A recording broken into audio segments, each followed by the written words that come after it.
All right. I'm excited for this podcast today. We have a very special guest. She is all the way out in Cali. She is an amazing entrepreneur, businesswoman. She has the It's Emily, the podcast show, It's Emily Method, global wellness business leader. And guys, she has helped over 150,000 entrepreneurs out there create their businesses and scale them. Guys, please help us welcome the one and only Emily Vavra. How are you? Hello. I'm so excited to connect. I am great. How are you guys? We're doing amazing over here.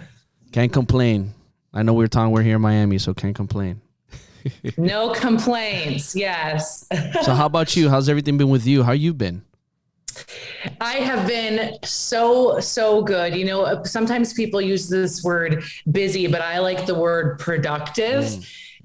Because I truly feel like I have been so productive lately in my life. And, you know, we've all had to pivot during the last 2 years now. I cannot believe we're nipping 2 years in the butt. Yeah. And so it's just been a lot of pivoting, but I'm so excited about everything going on. I'm getting ready to travel, to do some speaking, building some more teams, and just making the most of everything, really. I love that. So you mentioned not busy, but productive. What's the difference between busy and productive for you? Yeah. Well, when I think of being busy, like anybody can be busy, the ants can be busy, right? Like, right. Like it's just, everyone is quote unquote busy in some way. But when I think of being productive or productivity, I'm doing things that matter the most to me, that are going to move the needle in my life, in my business, and my legacy that I'm creating. And really, you know, we all have 24 hours in a day. When I think of when I'm busy, it's like I'm doing monotonous work that maybe doesn't touch my soul, maybe doesn't light me on fire. Maybe that's not going to compound, but when I'm productive, I'm doing good work that lights my soul on fire, that is going to compound. So there's a huge difference. Ooh, amazing. I love that compound. Let me ask you this. So with the pandemic and everything going on, you spoke about pivoting. What was, I guess, the biggest challenges that you faced with this? Yeah, such a beautiful question. Well, for me, the way I train people within my organization, in particular my network marketing business, is events. It's live events, right? It's going to an area, taking them for 2 days, taking them out of their environment and teaching them how to become an entrepreneur, how to become a business owner. So when the pandemic hit, I went from traveling every month to being with people. I love person to person. I love being in energy. I love being on stage to, okay, we can't do that anymore, right? So how am I going to switch this up? How do I still educate people, keep them excited, and keep their belief level up? And so I have done, you know, I've created virtual stages. I've partnered with people that have virtual stages, and I've done more mini events where I love going in and it's a room of 1,000 people, 10,000, 20,000 people, but we've had to pivot the way we've done that. And so smaller, intimate events. But even in my own brand and my own business, when the pandemic hit, I was like, what can I do? What can I do with this time of me not in a plane? And that's really when I decided, let me take all the knowledge I have in the past decade of becoming an entrepreneur. And that's when I created the It's Emily method. So, you know, I was locked in my house anyway. I called up my buddy who's a camera guy, and I'm like, let's do it. And so I created that, and then also started to do more stuff on the news and more, just contributing in a different way. So I just looked at what can I do? And I'm going to dive into that. Even though I have no freaking clue how to do it, I'm just going to learn along the way. I absolutely love that, because in these situations, right, it's like control what you can control, right? We know we can't control the uncontrollable. We'll control what you can control, and you controlled what you can control, and you started making something out of this new pivot that you took. And look at the amazing opportunities it's brought in you, and expansions, and the It's Emily method, which I think is beautiful. It's amazing what you're doing. And actually, I don't think I've mentioned it to you, but the first time I saw you was at the GoPro Eric Worre event back in 2018, Las Vegas. Oh my gosh. Yes. And I was like, man, she is energy and vibrant and powerful. I was like, she is crushing it. Yeah, it was really exciting to be able to see you live on stage right before, because you're telling me, man, you don't have to stop doing it. I was like, thank God I caught her right before all this stuff started happening. I caught her to see her live. That's so cool. That makes me so happy. So are you planning now that things are, starting to open up again? Do you have, live events planned for you? Do you have a whole list, or are you just kind of just testing, getting your feet wet again, little by little, and just, kind of starting there with smaller ones and then working your way back up?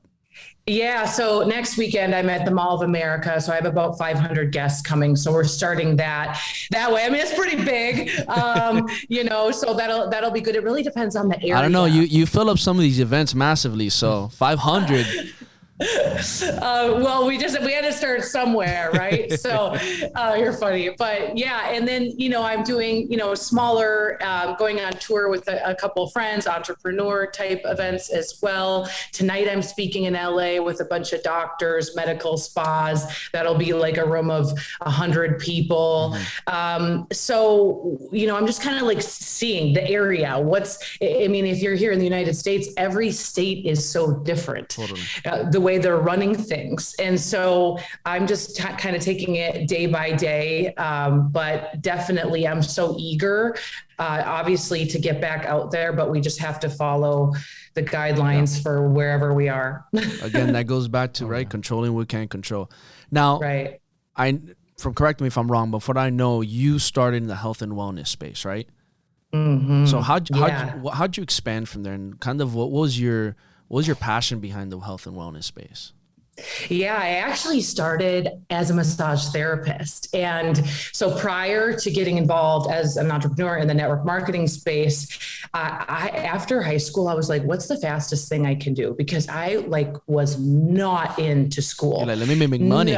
No, I love to make friends. And I was my class president, and I loved to be an athlete and just be friends with everybody. But when it came to school, I was so bored and I struggled a bit. And so my siblings are my brother's a pilot. They're so smart. They're so, they love college. And I was like, Mom, no. She's like, you have to do something. So I did massage. I got into health, and that's what got me into fitness competing. So I did Fitness Universe and Fitness America and did all that. And then went pro? Did you go pro? I didn't go pro. I did it for a year, but I wanted to know the business side of it because I got into it, you guys, when I was 23, and I was like, none of these people are even making money. What's the point? So I started fitness modeling, and then I was like, they still don't make a lot of money. And I'm like, what, and so I was dabbling and I was searching. And I was so passionate about eating clean and what it does for the human body and our confidence and all the things. And so that's what got me involved in health and wellness. Is I found a product that I believed really worked for stress, for just having an easy, convenient, healthy lifestyle. And it just came natural because I was already teaching people how to eat clean. I was already teaching people how to do it. And so that's what made me dive into entrepreneurship. And then in particular, network marketing, when I saw, okay, there's no limits to a comp plan. This is how you can dive in. And so I dove into it. Some people, they go halfway. Mm-hmm. I'm like, I'm all in or I'm all out. I don't do anything half-ass. I love that. So I dove in, and at the time I was broke. I was seriously I had never read a personal development book. I had no idea. But the woman who got me started, who became my mentor, was like, hey, if you're hungry and coachable, we'll do this. And so I moved in with her. I slept on a mattress on the floor, literally was in the corner of this room. I had this old desk, made myself a vision board, and I committed to personal development. And I committed to learning the skills because I wanted my life to change so bad. And so that's what got me into the health and wellness space and into what I do now. But then along the way, I realized the power of human development, and I just fell in love with it. And I just want everyone to know that it doesn't matter where you come from, your background. You know, I was raised by a single mom and abusive live-in boyfriend that I watched my mom get, you know, beat up half my childhood. Yeah. And when I realized, wow, like I have the ability to change my whole life with developing myself first, I feel like I just need to share this with everybody, you know? Ooh, and can you elaborate on your method that you teach your clients and that you help them? Yeah, absolutely. Well, you know, it really starts with ourselves, right? And so many people, they want to go be a top realtor. They want to be a speaker. They want to have a podcast. They want to even post on social media, but everybody's so in their heads. So, you know, I look at someone and I'm like, you're freaking beautiful. You're brilliant. You're talented. I see all this genius in another human, but they don't see it themselves because they're comparing themselves to somebody who's done something for 10 years that has a different genetic makeup than them. And I'm like, what's going on? You know? So the method is just breaking down simple things that I've done in my career to help me as a woman gain confidence, right? And to really manage my energy. So there's a lot with energy management. I'm very big on, yeah. So, you know, like raising your frequency and so many people, when we know this, they want to do business with somebody that we know, like, know, and trust. But when there's an energy to someone and a certainty to someone and a confidence to someone, you're pulled, you're attracted to them. So in my method, I teach a lot of that. How can you have better conversations? How can you have more quality conversations? How can you speak, whether you're in a room of one person or 10 people or 100, lots of confidence building stuff. And then really how I manage my energy, manage big teams, a lot of little hacks about what I do to sustain my energy as well. Because it's really cool if we can crush it for a month or 2 months or whatever, but I'm interested, can you sustain it? Can you build a business and sustain it? Because that to me, that to me is a rich life. I agree with you 100% on that. Because I think a lot of times, right, and it's typical, right, where especially as go-getters, high performers, you're like, go, go, go, go, go. But if you don't learn how to manage that energy, you know, that going is only going to go so far. You know, next you know, you're driving yourself into the ground because you have no energy. You know, so, you know, 100% understanding how to manage all of that. And also, too, I think, you know, part of that is being intentional, right? Being intentional with where you're putting your energy and how you're using your energy, so that way you're not pouring all of it into a certain area, but you can spread it out evenly and now start creating massive impact on scale. When it comes to in your method, I loved how you also talked about, you know, the different ways to speak and just improve on your you know, skill sets on that aspect, your confidence. You know, I think it's so important, communication and building that confidence, because, you know, if you don't have confidence and if you can't communicate, then how are you going to be able to get your message across or your product across or even lead a team, right? Can you dive a little bit more into, you know, what are some of the things that stick out to you the most, or what are some of the most impactful things you can give to our audience right now when it comes to building on that communication, building on that confidence? And if you do want to lead a team, what do you need in order to lead a team? Yeah. Wow. So good. You know, I think of this as, how can you become more memorable? Right. I love teaching. I love teaching on this and really get people to understand that it's all about making people feel valued. How do you make another human being feel? And, you know, I do this with my students, with my team, with whoever. I ask them, take a survey of your top 5 people in your life and literally ask them, hey, how do I make you feel? Like, do I give you energy? Do you feel confident around me? I really need to know honest feedback, right? This is just such a good assessment of how we're showing up in the world. And so I teach people how to become more memorable. So that could even be simple skills. Like when you're looking at someone, whether it's my valet driver or my valet man downstairs, or it's somebody at the airport helping me, or someone checking me out at Whole Foods, do you look at them in the eyes? So simple things like eye contact, and then asking questions. So I go through a training with people, really helping them to dig deeper, not just be so surface level. Like if you want to build a connection with another person, asking questions about them. I think too many people work too laterally instead of working more linearly and dive in. It's so true. It is absolutely so true. I might say like, how are you? Good. What's going on in your life? And I'll just I'll layer questions, and you just watch. It's like a flower, right? Yeah. You just watch people open up. Pouring and that you seed. And you build that trust. And I could go, I'm about 20 minutes from LAX. I could be in a car. And by the end, I am learning that this guy's driving to put his kid through school. I'll learn, where he was born. I'll learn his passions. And now we have a real connection. And that's where it starts. All great businesses, they just start with a connection and making people feel valued. And I just believe this is the secret. And, I work with even younger people. I mean, I'm in my early 30s, but even younger. And I really feel like I have to really teach these principles, because we're on the line all the time, which is awesome. We're gifted with social media, but you have to learn how to go deeper with people if you want to eventually build teams, build trust, and build something to last. So those are just a couple simple tips that I give. I mean, I dive so deep into it. But, I think even if people just got intentional about asking questions, hey, how do I make you feel? Because a lot of times we just go through life and we're not even conscious about the way we're showing up to a room, even to your family.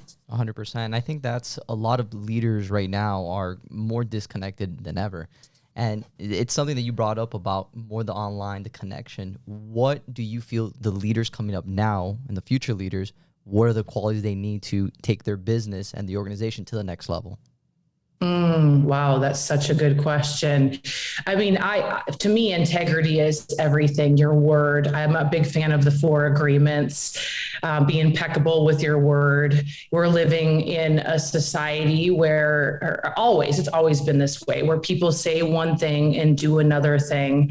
And I just believe when you say you're going to do something, do it. And even me living in LA, I grew up in the Midwest. So I grew up in Minnesota. And so I came out here with this. I mean, my grandparents were like farmers, so I come out here and people are like, oh, like you said that and you actually do it. And I'm like, yeah, I do what I say. And I honestly feel like I can run circles around people out here because they talk and talk and talk. No and walk. Their action. Yeah. It's like there's no integrity with that. And so leaders coming up, it's your integrity. Your word is everything. And as cliche as this sounds, knowing your values, what do you stand for? Oh, yeah. Because your values, what you are is what you attract. True. So true. In business, that value system, right? That values, your moral and value system. I always say all the time, like, if you're not operating from your morals and values, then what's the purpose, right? For your life, your business, your friends, your families, everything you do, it just stems from there, right? Like you wake up in the morning, like, am I living through my morals and values? Yeah. Absolutely. I mean, at the end of the day, like when we all pass away, like you're not going to have money in the grave with you. No, that's right. And it's all about how you treat people and how, for me, it's about a legacy. And if I can be this one little story in someone's life of I learned this from her, so I kept going. And that ripple effect to me is what gets me charged. But, back to your question, what else I would say for leaders growing up as well is, you got to be seen. And I don't mean when I say seen, like, oh, you laying on your cars and trying to get a private jet and cool. Like, I like all these things, don't get me wrong, but I just mean, you got to put yourself out there. And if someone's listening to this right now and you're like, I am a leader coming up, I want these things, then stop hiding. Yep. I tell people to stop hiding your greatness. Wow, and, say that one time, stop hiding your greatness. Stop hiding your greatness. Right. Like, yeah. I so agree with that, and I think a lot of people hold themselves back from meeting people, from actually interacting with people. And I always say the more hands you shake, the more opportunities you make. So you got to just put yourself out there, like you said. You got to put yourself out there every day. But why do you feel people struggle with that all the time? Where do you feel deep-rooted? Why people struggle with putting themselves out there or going out there and shaking people's hands, meeting new people, interacting? Why do you feel that people truly struggle with that? Because most people do. Right? I know we've all had our moments where we struggle with that, but what is it that you see most often or have experienced? Oh my gosh. So I think people struggle for a couple different reasons, but number one is because they're not taking the time to connect with themselves, with their creator. For me, it's God, every single day. So what's happening is to our society is they're rolling out of bed and they're going on their phone and they're like going down the scroll hole. They're answering text. They're reacting to the world, and they are automatically, whether it's conscious or subconscious, they're comparing themselves to everybody else's highlight reel, and they're not connecting to their power. So for me, when I wanted to learn business, to gain confidence, when I was thrown into a world of, okay, all these people are 10, 15 years older than me. I'm like the baby in the space. At the time, I was like, trying not to compare myself to them. And what I realized is I needed to have a morning routine where I protected my mind and I connected to my higher powers that gave me the confidence to go out there and to meet people and to create content for social media. So a lot of times it's because you're so overwhelmed with all the other energies of people, and social media, there's an energy to it. Yeah. Huge. Energy. Yeah. And so I am crazy about my morning routine. No matter where I am, hotel, with family, whatever, I still get up and do it so I can think. A lot of the times people aren't posting on social media because they don't even know what to post because they haven't given themselves time to even think. Right. So that's a really huge one. So it absolutely is. How do you get people who don't know how to start a morning routine? How do you get people to start an effective morning routine? Not just a morning routine, but a powerful one just like yours. How do you get people to do that? Because I know that, people hear all the time, these high performers have their morning routine. I have my morning routine. Yeah. But how do we get somebody to really start an impactful morning routine? Baby steps. Because you heard it, guys. Here's the thing, and God bless you if you get up at 5 a.m. I've worked my tush off to not get up at 5 a.m. Okay, so again, you got to do what works for you. But I love getting up at 7, and I have a window of my routine. It's not this long routine. Sometimes I hear people go through their routines, and I'm like, no wonder why no one can duplicate that. Think of most humans, not me, but a lot of them, they have kids, they have other responsibilities. So it has to be doable. So even just literally practicing not going on technology, that's a game changer. That is a huge one right there in itself.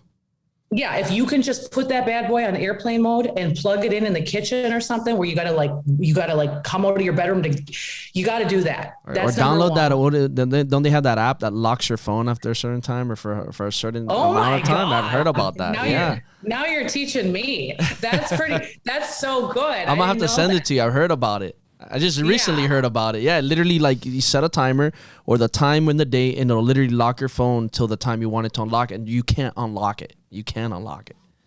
That's freaking awesome. Yeah. I didn't know about Pretty that. crazy. But yeah, so that there's that. Grab your coffee, water, whatever, lemon, digestive, get it going.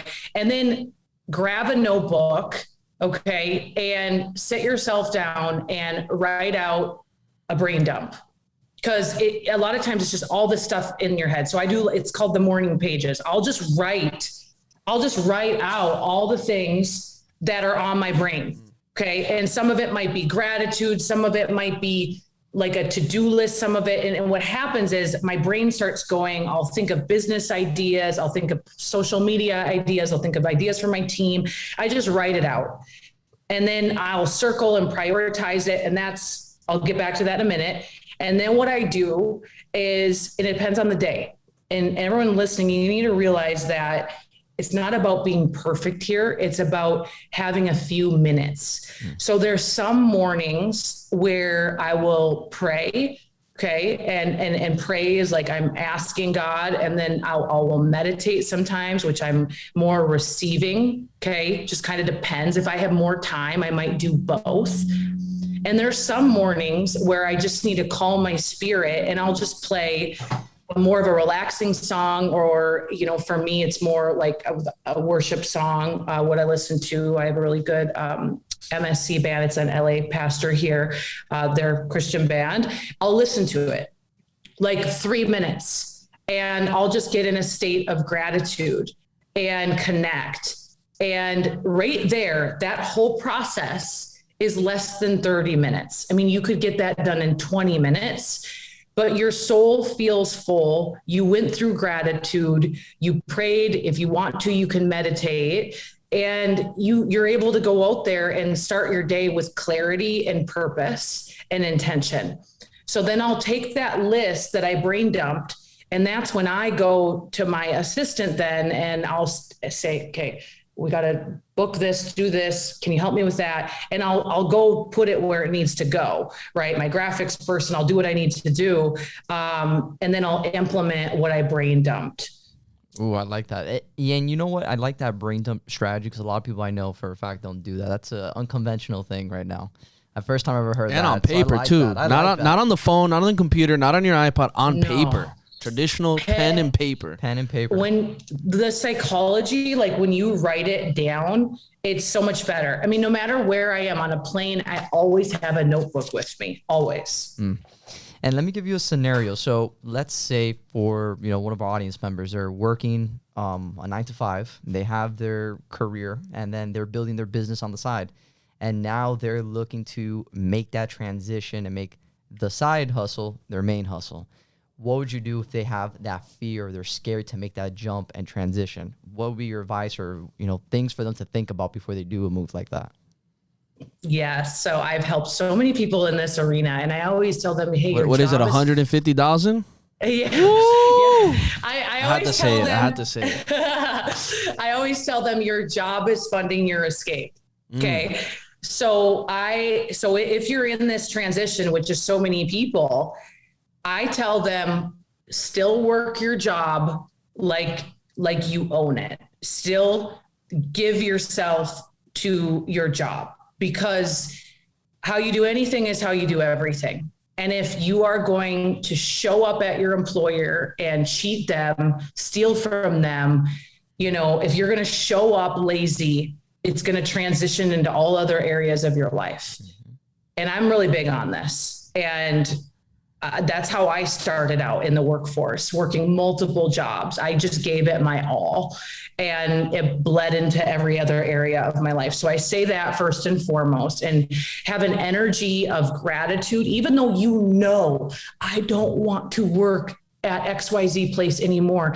If you have an energy of, that this isn't your end game, it's the in-between game, but you still go and arrive with an attitude of gratitude, you're going to actually enjoy the time that you need to be at your 9 to 5. Like, why go and bitch and moan about it? Like, show up being a good player, but knowing full well that when you leave at 5, you're going to have your window of when you're building your dreams and when you're building your own business. And so I always tell people, when it's time to transition, make sure that your entrepreneur journey, okay, that your income is at least doubled. And I say that because when you're an entrepreneur, and you both know this as successful businessmen, like, there's ebbs and flows. If you're in sales, you might have a hot season and a low season, right? So I always like to prepare people, especially people as well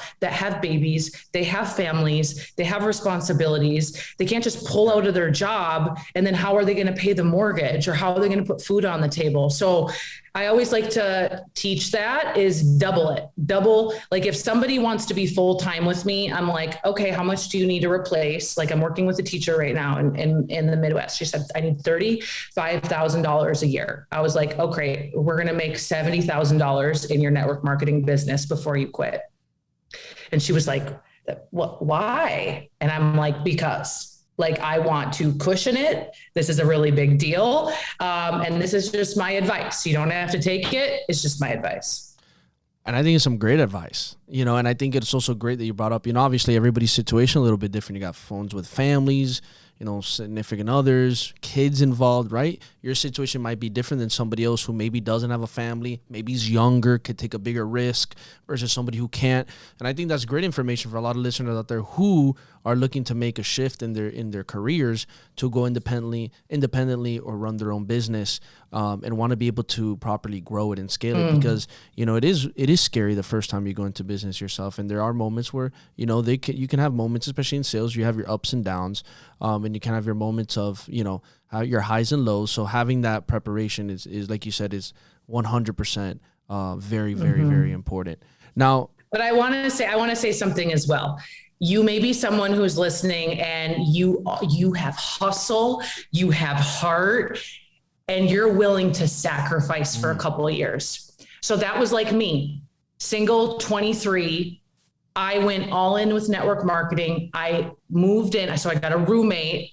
I didn't buy clothes. And if you know me at all, I'm super into style. I didn't buy clothes for 18 months. Wow. I like nothing extra, because I didn't have the extra. It went into my business. It went into events for my brain and my business. And so if you're listening right now and you are like, I am willing to go all out, I have a mentor, I have someone to run with, I'm gonna, I call it the law of sacrifice, right? I'm gonna sacrifice. You may be in a different position. I think a lot of people get confused with that, because you do have to sacrifice. And I think, and I like you saying that, because, here's the thing, a lot of people forget, and I mention a lot, is that, they think that, okay, I'm gonna do what I love, and I love it so much, everything I'm going to be doing is amazing. And I think a lot of people forget that, you're going to go through a lot of moments where you're going to have to create sacrifices. You're going to have to do things you don't necessarily love to do to be able to end up in the loving result that you want. And that's why you see a lot of people jump in and out of different jobs, careers, businesses, because they don't want to go through those parts, the sacrifice, the doing the little things they don't want to do, right? And it could be something they love, right? But they just don't want that. No, because you got to do what you love all the time. And it's like, no, that's not true. No. I mean, after this call, I get to jump on the 405 here to drive an hour and a half to give a presentation. And I probably won't be home until 11 p.m. tonight. That's that Cali traffic. Yeah, but there's elements of so many businesses where we don't like it, right? Like, that's just life, and you have to learn to have a good relationship with it. How do you teach people to accept that, though? How do you teach people to understand that that's part of you chasing what you love and that pursuit of that business, for example? Yeah, I it's the sweat equity. I like to think of what's on the other side of it. Okay, so like, for example, I'm an outgoing introvert, so I will turn it on. Okay, but I get drained from people in a good way. But I take on energy very deeply, very deeply. So we'll be at events and there'll be lines of people to talk to and all these things, and people are like, how do you do that? You're in heels. Aren't you sick of it? Aren't you sick of people like touching you and talking to you? And it's like, I do get drained from it, but no, I'm not sick of it, because this is why I do what I do. At the end of the day, my why is so I can make an impact in his life and her life. That's why I do what I do, is to give other people hope.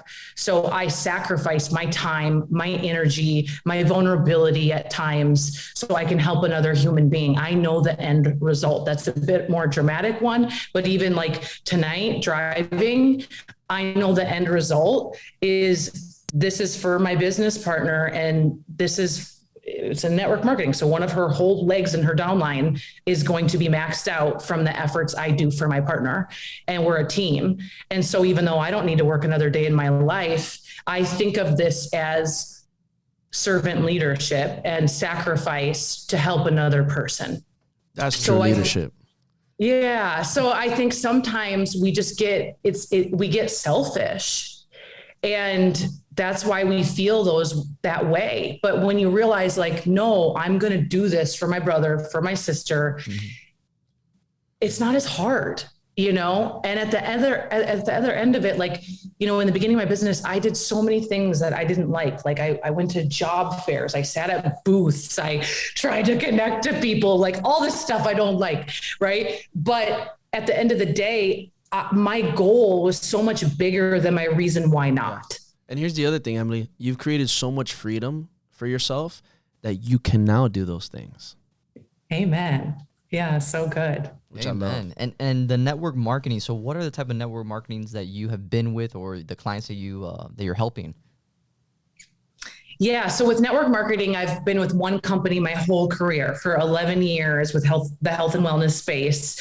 But I speak on behalf of the network marketing profession. And I mean, my gosh, if you think of it like worldwide, it's $331 billion. That's way bigger than the movie industry, the music industry. All of us listening to this, either you're probably involved or a friend who sells something, product, service, whatever. I've done it. Yeah. And it's just a beautiful profession for a lot of people to get their feet wet in entrepreneurship, or even to make a residual income. And so many people are in it for the personal development side of it.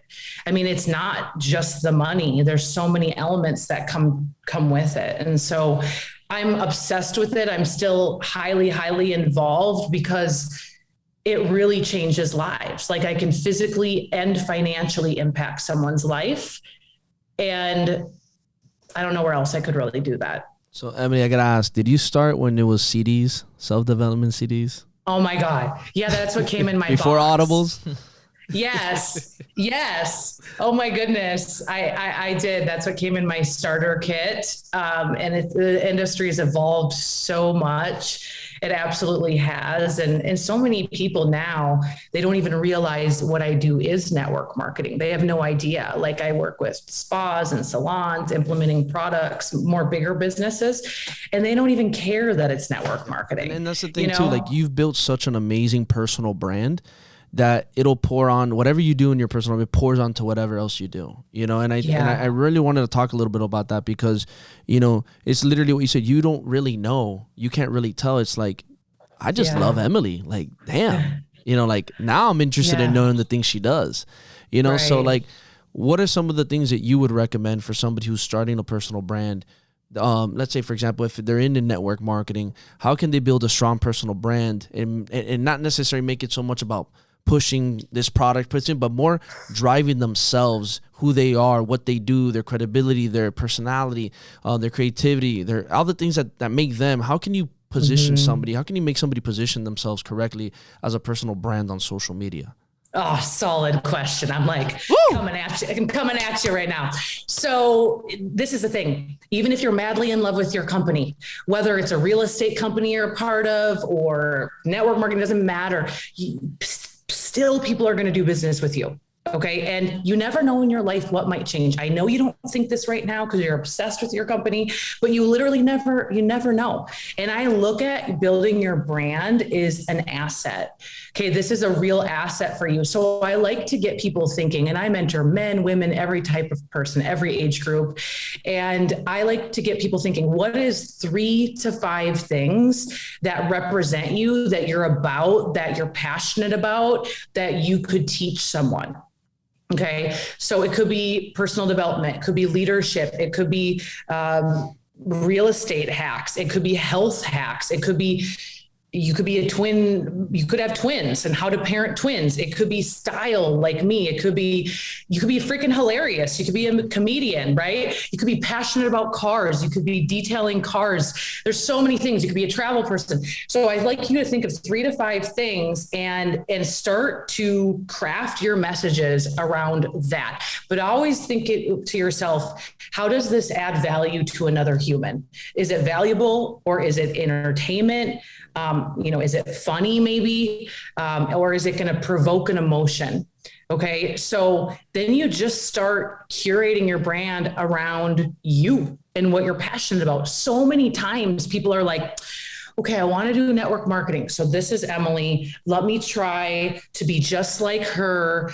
I'm not really into style, but I guess I got to get my style game up if I want to be just like Emily. And that's where people go wrong. And they feel like they're a copycat and they feel inauthentic because they're talking about things that they don't really care about. Okay. So that's where I started to build my brand. I was like, okay, I'm super into style. I mean, I would probably do something in that world if I wasn't doing this.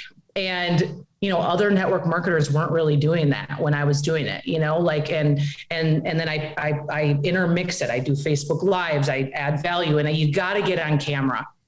You just do. The picture thing is awesome, but you need people to feel you, see you. When they can hear you talk, they just feel so much more connected. And so just start rolling with it and know that it's not perfect. It's never perfect. You can change at any time and do a mixture of professional and then you vibing out in your real life. And I'm sure you guys can attest to this, but social media has changed so much. People crave realness. I'm mentoring this woman and she's like, I'm going to go to a meadow and I'm going to wear a dress and I'm going to throw flowers in the meadow and I'm going to have a photographer. And I'm like, okay, sister, that's beautiful. And I love the idea. Eventually, yeah, you do a photo shoot, but right now you need to pay rent. Okay. And you could create some badass content in your house that's way more relatable. That's so true. And start with what you have, because what you have is plenty. That's right. Oh, yeah. I love all those points that you brought up, and I think it's so important. And also to, like you said, video. I think video is powerful. Now more and more you see it. Instagram just officially said, hey, we're a video app. People will see your personality, your energy, your tonality, right? It's what's going to get people to want to work with you. And it's going to separate you from other people who might not be doing that all the time, posting video and talking and getting in front of a camera, because that is necessarily the first interactions people are going to see about you and be like, damn, I like that girl. I like that guy. I like how they talk. Right. I like how they look. I like their mannerisms, right? Yeah. Oh shit, we vibe. We vibe. This is cool. Let me DM them, or let me just engage with some of their content. So, you bringing up those pointers, I think it's extremely, extremely huge. For you, I know obviously you do a lot on Instagram, but what are some of the other platforms that you like to use that are, really can express Emily, and then I have another question of, does Emily have a fashion line out yet? Well, the other platforms, Facebook, I still love Facebook and I get a lot of interaction there. And, I use the private groups for coaching for, my health and wellness company, all the things. And I definitely go live on there a lot as well.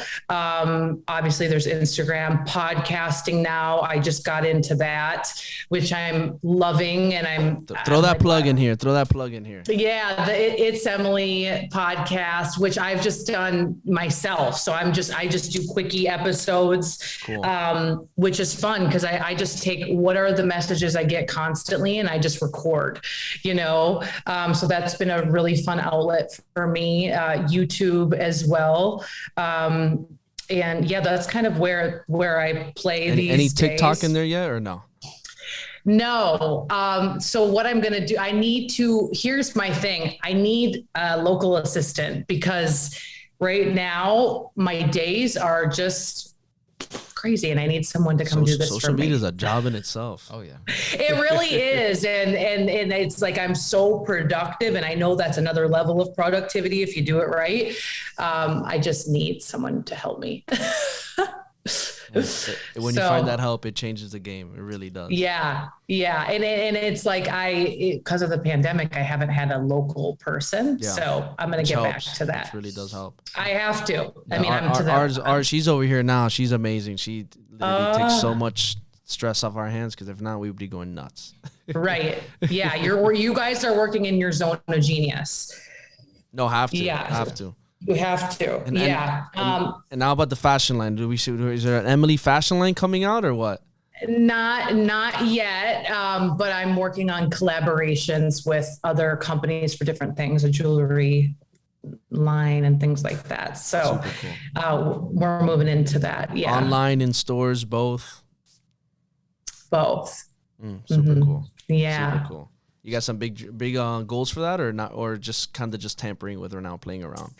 So I started the It's Emily blog, which has opened up the door to tons of business partnerships of all different types, which has been so fun. And so I'm just doing different partnerships. And so we'll see where it goes. I'll leave it at that. I'll be watching. Maybe you come out with a men's line. We'll see. Yeah. Gosh. I'll rock it. Let me be your first model. Okay. So Emily, where do you think the future of social media is going? And maybe even beyond that, human interaction, especially with COVID, it takes 90 days or 30 days, whatever it is to build a habit. Are we going to go back to normal face-to-face or is this going to transcend into something different? Such a deep question. I believe that something like this was needed in humanity to just make people shift, think about their priorities, as hard as it's been for mental health and the depression rates skyrocketing and all the things that are involved. I believe that we're going to go back to a lot of course, interaction, events, but I don't know when or if it's ever going to be like it was. And listen, I can't, just like the stock market, I can't predict the future. I don't know. But I believe for the people that were living in this, it changed us. It was a trauma for everybody involved. You guys living in Florida, it's a little different. But for sure, it impacted us. And I think social media, now people are realizing, and I do a lot of things on different NBC channels and things like that. And every person's like, teach us social media because I have this business that's traditional, but I got to learn it now. And so I believe it just opened up the need to be on social. And, more and more people of traditional businesses, they're going to get plugged in. And the people that show up, that really master their craft, are going to create wealth from it. Like, you just have to evolve and adapt. So yeah, that's what I would say to that. I agree. Yeah. No, I really agree with that because, with the way, obviously COVID, I think COVID sped everything 5 years into the future. Especially you see it heavily in the health and wellness market. You see a huge shift and made a lot of money too. And you can see the way that people have shifted and interacted with it and have enjoyed those things. Like, don't get me wrong, in person, nothing's ever going to take away an in-person interaction, and we're all humans, we need it. But there is a shift, and I think there's going to be a lot of hybrid stuff, a lot of hybrid events, hybrid coaching, which you're already seeing now. And I think that it's definitely going to continue getting stronger for that. And I think that it's just going to allow more people around the world to have more access in other places that they couldn't have access before, because now we're thinking like that. How can we just, enhance these digital tools to be able to get in front of more people all the time. Oh, and what you just said, oh my goodness. So I spoke at the Most Powerful Women in Network Marketing event, and normally there's like 10,000 to 15,000 people in attendance. We had 150,000 people worldwide at one event. That's impact. That's impact. And there may be a mom in Mexico or wherever that there's no way she could have flown to Vegas. So that's the cool part about it. Absolutely, is realizing, wow. And even me in my career, I'm like, you don't have to be on a plane every couple days to be successful. I think after a while, it just feeds your ego where you're like, if I'm not tired and running and gunning and burning out, then I'm not working hard enough. It's like, it has caused a lot of people don't see me on the planes and the events all the time. They're going to think I'm not that big. Right. It's caused people to work smarter, not harder. And, but at the same time, it's shifted people's habits. Yeah, it definitely has. And, now people are like, maybe I don't like to be around people as much, which I believe in the heart of hearts, like we need human interaction. We need each other. I mean, God designed us in community for a reason. Yep. And, I've been talking to some of my friends who are quote unquote successful, and even ones that aren't, it doesn't matter, like in the world's eyes. And the same thing is true for every type of human. We need each other. We do. So I don't want people to forget how rich your life can be in community, whether that's with one friend, two friends, five friends, that collective energy. And when you have a brother or a sister that you can share life with, your life will be so much more rich. And so that's my only worry, that people they're going to be used to isolating themselves, which that's not a rich life. It's definitely not. It is definitely not. I think that's some good advice and a good information that you share with all of us, Eddie, just for people to start being more aware of that. Emily, what can I say, as we're wrapping up the podcast? Personally, thank you so much for coming on here. I appreciate you seeing the value in us and making time for us to be able to, have you on here, as one of our guests on the Sweat It Out podcast. And we definitely looking forward to seeing all your endeavors and all your future projects grow. And before we wrap it up, I just want to give you the floor so that way you can throw your plugs, how people can connect with you. And then I know Brian might have a few words to wrap it up with. Yeah, absolutely. Well, it's been a pleasure. I'm so excited to get to know you both more. And thank you for all you put out in the world. This is so special, and your intention is so beautiful. And I feel honored to be here. And for anybody listening, you can connect with me on Instagram at It's Emily, itsemily.com, Facebook, the podcast. Just say hello, and hopefully we can connect. Love it. Love it. Love it. Emily, can't wait to have you here in Miami. I know you'll be loving it. So it's going to be great. Yeah. That's right. Our new neighbor. Yeah. Maybe we'll see if the right place is there. I know I'm more of a Miami chick, Florida chick than Texas. So there we go. That's a positive. Now we know. That's more my vibe. There we go. Okay. No offense to Texas. Well, I got a question. We always do a burn around here, so I know one of my questions is. So we'll start the burn around now. Question number 1. What is it that you love most about Miami, and why do you feel that it's your vibe? So every time I've traveled there, I just feel the culture. It has a feeling. I'm very feeling intuitive, and I just feel this energy, much like I feel in parts of LA where it's like everybody's just kind of doing their thing. There's different cultures. Like growing up in a small town in Minnesota, I never fit in. Okay. And when I got to a city like LA that has culture, when I could go down the street and I hear someone speaking a different language and there's just different types of people, there's beauty in that because I can learn from every single person. So that's very important to me. And when I go to Miami, I feel that, but I also feel an energy that's like, I don't know, more sexy, fun, lighter. I think we can all agree with that. Oh, yeah. Yeah. We're born and raised here, so we've been molded, produced, and we've been flowered into that every single day. Awesome. It's a melting pot, 100%. It's a melting pot of culture, ethnicity, and 100% it's unique in its own way. Question number 2: what is the craziest and wildest experience you ever had in one of your network marketing events? Holy moly. She's the craziest. And what, I mean, I have done meeting. I mean, this isn't not even an event, but like here's the thing. Like you see the glory, but you don't know the whole story. And especially in the build, I have done meetings presenting the plan in janitors' closets. Like I have done meetings in the back of trucks. I have written compensation plans on napkins. That's I have grit and hustle right there. Like, and that's the juice. I mean, at the time I remember thinking like, what the shit am I doing? Is this gonna like work out? And you drive home and you think, did I just waste my time? But it all amounts to something. And I think it's little things like that where you never want to think you're above it, that makes the most impact. Love that.